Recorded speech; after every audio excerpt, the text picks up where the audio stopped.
We have been doing a series of understandings of the word myth. What is it that we love to believe about ourselves but really doesn't have a basis either in our terms of our inherent psychology or in terms of recent thinking?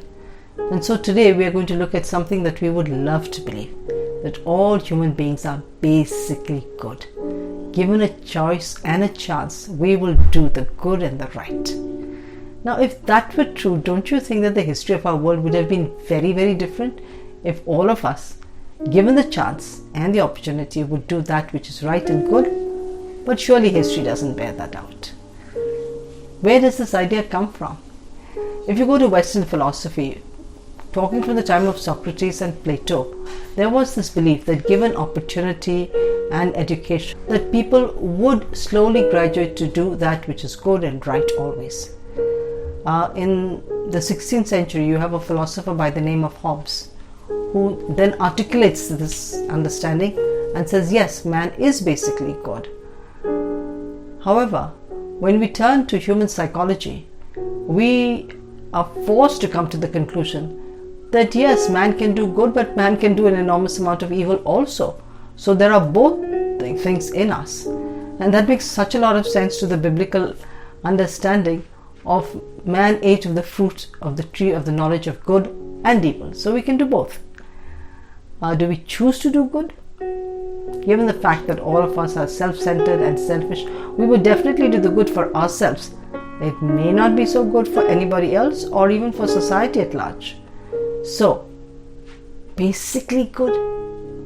Now we need to take a good hard look at that. Basically means everything in us tends to the good. It does not take a lot of thinking and a lot of history reading to come to conclusions that are very different from that. And especially in my work with people who are substance abusers, it really doesn't matter how educated you are, how smart you are, how well thinking you are, how reasoned you are. When it comes to self-centeredness, everybody takes the cake. This morning I would like to submit to your understanding the biblical adage, no one is good, not even one. And what is the criteria for goodness?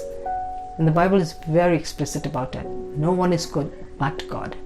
That kind of goodness we do not even have in our imagination, which is not self-centered but self-sacrificing. That kind of goodness is a far cry from what any human being is. And so this morning, as we wind up this particular session, let's take a look at some of these myths that we have been believing for so long and look at them again. That we have the free power of choice, that we have willpower, that men are basically good, and there might be a whole lot of ones that if you sit down and think for a while, things that you believe, man is an immortal soul, things that you believe that may not stand the scrutiny of time, history, or even simple logic. So take a good hard look at all the myths that you believe or all the common things that you believe and put them to the test. And just for wishing you your best in that, here's Rohini Virathan signing off for Breakthrough Today.